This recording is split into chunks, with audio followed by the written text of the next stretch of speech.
There are places that were not meant to be inhabited, and rooms that should no longer be opened. This is Sofia's story, and what she found when she looked out the window of room 23. Sofia dropped her cell phone on the table and took a deep breath. That message, although polite, had been clear: the agency is restructuring the team and, unfortunately, you are not part of the new phase. A gentle way of saying that she was being let go after years of dedication. 2 days later, the end of her relationship with Andre, her boyfriend of almost 3 years, completed the spiral of misfortunes. The discussion had been ugly, full of accusations and heavy silences. When he slammed the door, she felt emptied.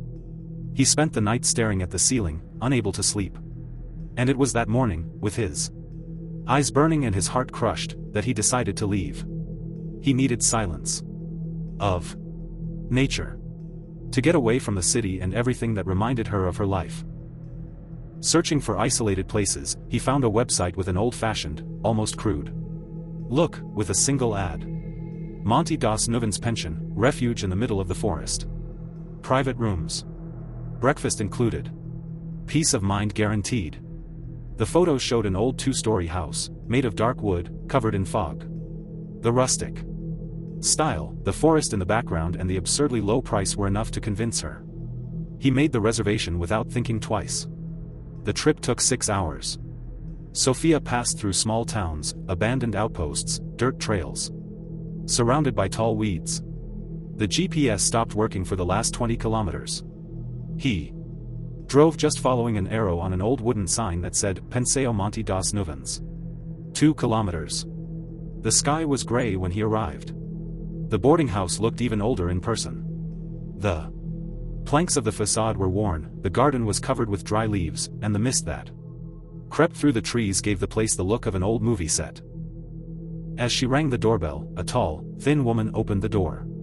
She had white hair tied up in a bun and wore a long black dress with no embellishments. Her eyes were pale, like frosted glass. "You must be Sofia," he said, without smiling. "Yes. I arrived a little earlier." "No problem. I'm Isolina, the owner. His room is 23. Second floor, at the end of the corridor." Isolina's voice had an almost murmuring tone, as if she wanted to avoid being heard by something that lived on the walls. Sofia followed the woman through the house. The interior was dark, with antique furniture, red tapestries, and pictures of dark faces hanging from the walls. The floor creaked under every step. The smell was a mixture of damp wood, stale tea, and something she couldn't immediately identify, something like mold hidden under varnish. On the way to the room, he passed other guests. A man sitting in a leather armchair, motionless, staring at the wall. A younger woman, who closed the bedroom door quickly when she saw Sofia approaching. Her eyes were filled with fear. Room 23 was large, with an antique iron bed, a full-length mirror, an oak chest of drawers, and a huge, dark-framed window facing directly into the forest. The view was indeed beautiful, but something about the way the branches seemed to move even without wind made her hesitate. "The hot water may take a few minutes to rise," Isolina said, already leaving. "Anything, call me." Sofia left her suitcase in the corner and sat on the bed. There was something strange in that room, a kind of silence too deep. As if the sound of the world didn't enter there. In the mirror, he saw his own reflection. She was paler than she remembered. On the first night, Sofia went to bed early. The silence was so absolute that the sound of his own heart sounded like a drum. Around 3 in the morning, he woke up to a faint noise. Touch. Touch. Touch. Soft beats. He opened his eyes, his heart racing. He looked at the door, locked. He looked out the window, curtains drawn. He got up slowly and approached. He stroked the thick fabric of the curtain. He took a deep breath and, with a tug, revealed the night. Nothing. The forest was dark, covered in a light mist. No animal, no shadow. Just trees. Trees that looked, observe. He went back to bed. Wind, he thought. It must have been the wind. But the next night, at 3:13 a.m. sharp, the beats returned. Touch. Touch. Touch. And this time, there was something more. A sound that sounded like a whisper, coming from far away, but which his mind recognized as a word. Sofia. She froze. He stood up slowly, feeling the cold sweat running down his back. He walked to the window. Hesitated. Then, with trembling hands, he pulled back the curtain. Nothing. But for a brief second, something moved between the trees. A figure. Too fast to be identified. Or to make sure it was real. At breakfast, Sofia slowly went downstairs, still haunted by the night before. The dining room was small, decorated with antique objects, a stationary grandfather clock, a lace towel with yellowish stains, and a silent record player in a corner, covered in dust. There were only 3 people there. The first was a middle-aged man, sitting motionless, with his hands resting on his knees. And his eyes glazed over. He looked at the wall as if he were watching something invisible. He didn't blink. The second was a young woman, perhaps 30 years old, with her brown hair tied up in a messy bun. She took a sip of the tea and seemed to wince. The third was Isolina, who was slowly stirring in a kettle, as if each movement required concentration. Sofia took a dry loaf of bread, hesitated, and then sat down at the table next to the woman. "Good morning," he said, trying to sound normal. The woman replied, without looking up. "Have you been staying here for a long time, too?" "There's too much time." Sofia was silent for a few seconds. I had a strange night. I woke up at dawn with knocks on the window. And I swear I heard someone calling me." The woman finally stared at her. There was something broken in his eyes. "What room are you in?" 23. The woman's face turned pale. She dropped the cup on the saucer with force. "Get out. Now. While you still can." "What?" "He chooses who will look back. And if you heard the call, it's already too late." Before Sofia could answer, the woman got up and hurriedly left the room, her footsteps echoing down the hallway like an alarm signal. Sofia looked at Isolina, who continued to pour the tea, impassively. "What's in room 23? He asked. "The window faces north. Cold wind enters there," he replied simply. "And the mirror?" Isolina stopped. For a moment, his hand trembled. Then he returned to calm. "It's an old mirror. It was the first owner. Some guests say that he distorts the images a bit. Old reflections, perhaps. Like memories of what has already been seen." Sofia felt a shiver run down her spine. Back in the room, he tried to rest. But the silence there seemed denser, almost alive. He decided to turn on the radio on the dresser, but it had only squeaked. She took out her cell phone to send a message to a friend, but the signal was non-existent. As a way to distract herself, she opened the dresser to see if there were any extra blankets. In one of the drawers, he found a wooden box carved with symbols he did not recognize. Inside the box were several old, yellowed letters, handwritten in firm handwriting. And among them, a photograph. Black and white. It showed the same room, iron bed, window, mirror, but with a figure standing, with his back to the camera, looking at the glass. Something about that image was deeply uncomfortable. When he looked closer, he realized that the reflection in the mirror was not that of the figure, but someone else's. Someone looking directly into the lens. With a pale face and fund. Very deep. On the back of the photo, written in faded ink. "The mirror shows who is really trapped." Sofia dropped the photo. That night, he tried everything not to sleep. He read books, wrote in a notebook, walked around the room. But the hands of the clock moved mercilessly. At 3:13 a.m., as on other nights, the sound started again. Touch. Touch. Touch. Light knocks on the window. The same whispers. "Sofia. Are you listening to me now?" But there was something new. A faint vibration in the mirror, as if the surface trembled. And then, a sound. From the mirror. "Sofia. You saw it. Now you must say my name." She backed off. I don't know your name." "Say it. You know. It's in there. See it again." The mirror seemed to blink. The image has changed. It no longer showed the room. Now it was a distorted landscape, a dilapidated house, burnt trees, bodies hanging between branches. And in the center, she, Sofia, standing still, with her back turned, looking at a dark lake. The voice whispered again. I am your shadow. Your silence. Your face that doesn't breathe.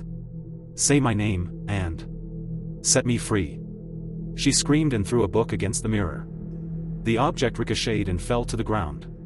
But the reflection, it has not returned to normal. Now, there was someone at the back of the room, inside the glass. Someone standing still. Property. Sofia woke up before dawn. He didn't know if he had slept or just passed out from fatigue. The mirror looked different. It still reflected the room, but the light inside it was darker than the real environment, as if it was a second behind reality. She packed her bags in a hurry. The idea was simple: leave that house, drive to any city and forget that cursed place forever. He ran downstairs. The living room was empty. She passed through the kitchen, no sign of Isolina. He tried not to look at the dark corners of the house. Each shadow seemed alive, as if waiting for her. When he reached the front door, he felt an almost physical relief. But when he turned the handle, the door wouldn't open. It was locked. He looked for the key around, tried to force, kicked. Nothing. The latch looked fused to wood, as if it were no longer an ordinary door. Almost part of the house. It went to the back. The windows were sealed from the inside with old boards and crooked nails. The back door also didn't budge. He went up again, went to the second floor. Tested other rooms. All were locked up.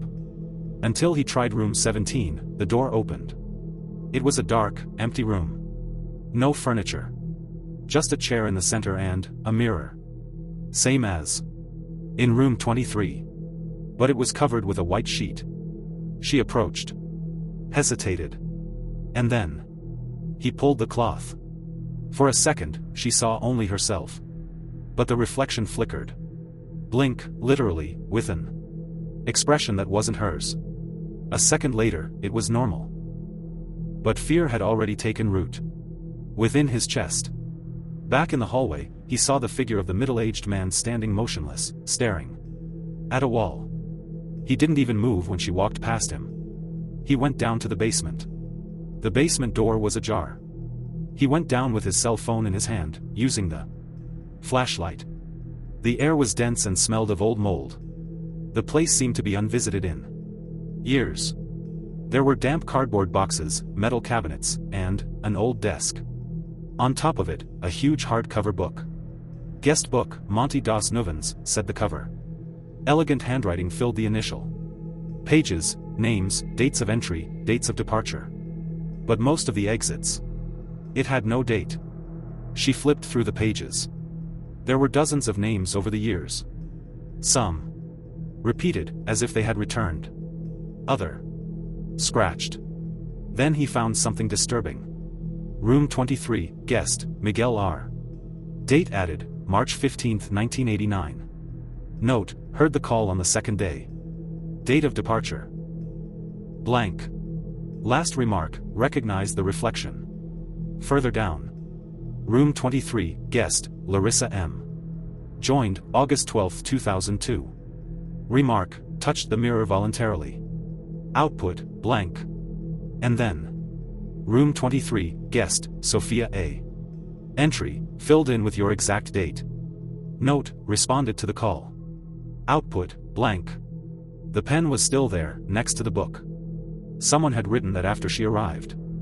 Sofia retreated. His fingers trembled. The book fell to the ground with a dry crash. As she turned to run, a voice whispered behind her. I also tried to run away. She turned around, desperate. The woman at breakfast, the same one who had told him to leave while he could, was there. Pale, with red eyes as if she hadn't slept in days. What's going on here? Sofia shouted. This house, it traps people. Not physically. Spiritually. She chooses. It feeds on those Who look too much. That they listen. But this is madness. The woman laughed, nervously. Do you think I didn't try? I've done everything. I've tried to leave, I've tried to burn the mirror, I've tried to forget. But the reflection returns. It always comes back. He visits me in dreams, calls me by name, observes me on every surface that reflects light. So, how is it still here? She looked away. Maybe I'm not already. Sofia went up again. The house looked darker than before, as if every minute there drained the color of the world. In room 23, something had changed. The mirror now showed the forest, even with the window closed. But, it was not the forest of the royal view. It was a burnt forest, with twisted trees. In the center of it, there was a circle of stones. And in the middle, someone standing still. She put her finger on the mirror. Cold. Very cold. And suddenly, he could no longer move. His eyes wide, his hand glued to the glass. On the other side, the reflection smiled. It wasn't her. Your place is here, whispered the reflection. From the beginning. Since you were born. Looking through the glass of the incubator. From the mirror in the school bathroom, where she hid. From the dark cell phone where I saw his face fade. And then the mirror snapped. A thin, web-like crack appeared in the center. Sofia fell to the floor, free, panting. From then on, everything began to change. Room 23 had no more bed. Not even a window. Just mirrors, covering the four walls. All showing different versions of her. And all, they spoke at the same time. Sofia. You saw me. Sofia. You are the reflection. Sofia. Sofia. Sofia. Sofia spent hours, or maybe minutes, or days, inside room 23 surrounded by mirrors. Time no longer seemed to obey the same rules there. Sleeping was impossible. Whenever he closed his eyes, the reflections remained alive, murmuring, laughing, crying. In a moment of desperation, he threw a lamp against one of the walls. The mirror shattered. But behind him, there was only more mirror. He tried to cover one of them with the bed sheet, but the reflection appeared on the metal surface of the doorknob, in the glow of his own eyes, on the blacked screen of the cell phone. She was surrounded by herself, but they were other selves. Other Sofias. Each trapped in a distorted version of the same place. One reflection in particular, in the front mirror, stood out. Always motionless, always watching her. The same calm and cold expression. As a version of her, without soul. Who are you? He whispered. The copy tilted its head. I'm what's left when you stop lying to yourself. The next morning, or what she thought was morning, Isolina appeared in the room. He simply opened the door, as if it were normal to invade that deformed space. It's time, he said. You need to know the truth. Sofia, exhausted, without the strength to resist, just followed her. They went down to the basement again. But this time, Isolina pulled out a secret shelf, revealing a narrow stone staircase that descended further. Where are we going? Sofia murmured. Where it all began. The path led to an underground crypt. The walls were covered with antique mirrors, all covered by black veils. In the center, an altar with a thick book and a lit candle. Isolina lit more candles in silence, until the place was completely lit up. And then he began to speak. My son, Elias, was born different. Since he was a child, he spoke to the mirror. He said. There was someone there, someone who told stories. Too many stories for a child. Sofia listened to her, hypnotized. At the age of 12, he began to draw the things he saw in the reflection. Burned landscapes. Floating bodies, versions of us with faces torn off. One day, she spent hours staring at the mirror in room 23. When we went to call him for dinner, he had disappeared. She touched the altar with her hands. All that was left was his reflection. Stuck in the mirror. They smiled, they talked. One day. He even cried. But it was no longer him. That's impossible. Whispered Sofia. I tried to get him out of there. I sought help, priests, mediums, sciences. But the more I tried, the more the mirrors showed me. I saw my old age before it arrived. I saw my husband die. I saw guests being swallowed up, until he accepts. Sofia approached the altar. The book was open. Ritual of forgetting, to name is to seal. To reflect is to liberate. The reflection needs to be recognized in order to leave. Why me? He asked, not holding back his tears. Why did he choose me? Isolina was slow to respond. Because you looked too much. Because you wanted to see it. Because somewhere inside you, there is a crack. And it only enters through the cracks. Back in the room, Sofia stared at her main reflection. Elias, he said, his voice breaking. At the same moment, all the mirrors shook. The air became cold. The reflection smiled. You see me now. Finally. Sofia fell to her knees. She felt drained, as if every memory was being sucked in. The mirror began to change. Now it showed the child Elias, standing in a room, crying. Then, the same Elias, older, screaming in front of the mirror. And then, the darkness. The adult reflex returned. His face was more defined, more human.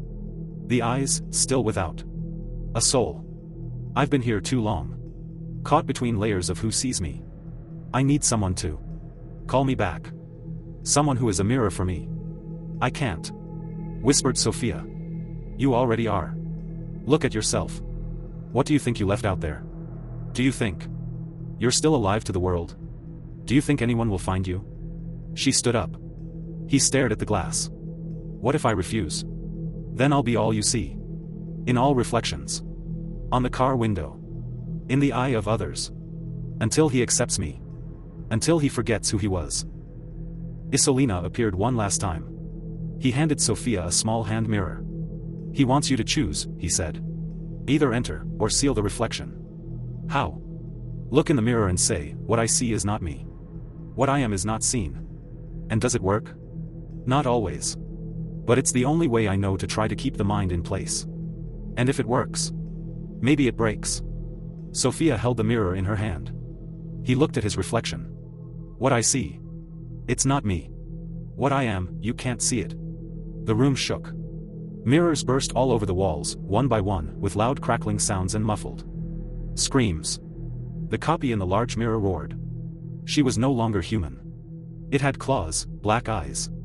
Skin like cracked glass. But then, silence. Everything went dark. Sofia fell. Sofia woke up feeling the cold run down all over her skin. He was no longer in room 23, nor in the boarding house. Everything around was a vast expanse of gray, as if inside a broken mirror. Fragments floating aimlessly, distorted reflections of herself multiplied to infinity. His voice sounded faint, like an echo. Where am I? A shadow took shape before her. It was the reflection, not the human, but the creature. With cracked glass, empty black eyes, icy smile. She spoke without opening her mouth, her voice seemed to reverberate inside Sofia's head. Here is the threshold. Between what was and what will be. Between what you want to be and what you can't avoid. Sofia stepped back, feeling that with each step, her body became lighter, less real. What do you want from me? You. Its essence. Your will. The part of you that doubts, that fears, that hides. I want the freedom that your fear has granted me. Before it, two paths emerged. The first, a door made of frosted glass, where his real image seemed to pulsate, vibrate. The light on the other side was dim but inviting. The second, a black mirror that reflected only shadows and not his face. The reflection spoke. Come in the door, and you will live, but you will forget everything you have seen here. It will be an erased memory, a free soul. However, I will remain imprisoned, waiting for another look, another crack. Step into the mirror, and you'll become part of the reflection. You will be able to see, hear, and maybe even control others. But he will never again feel the touch of the sun, the warmth of life. Sofia looked into the mirror. He saw their lost versions, their moments of fear and pain. He felt the weight of eternity in that place. He looked at the door. She felt the call of freedom, of the life she could still try to save. She remembered her mother, her brother, the little things that still connected her to the world. With a deep sigh, Sofia chose. He passed through the glass door. The world has crumbled into lights and shadows. He felt his body recompose itself, the air fill his lungs. He opened his eyes. He was back in room 23. The morning sun invaded the room through the window. The mirror was intact, but the reflected image was just her. Isolina stood by the door, a sad smile on her face. "You did it," said the lady. "Not everyone has this strength." Sofia got up, still feeling a remnant of cold, but alive. And the reflection? It is now sealed, trapped between the veils of ancient mirrors. For the time being. Sofia knew it wouldn't be forever. The mirror never forgets. But there was hope. She left the boarding house that morning, certain that living would be, after all, a worthwhile battle. Epilogue. Back in town, Sofia never looked at a mirror the same way again. He avoided long reflections and deep silences. But sometimes, when the night was very dark, and the clock struck 3:13 a.m., she felt a faint presence by her side. An almost inaudible whisper, which said his name. And a silent invitation to look once again, through the window of room 23.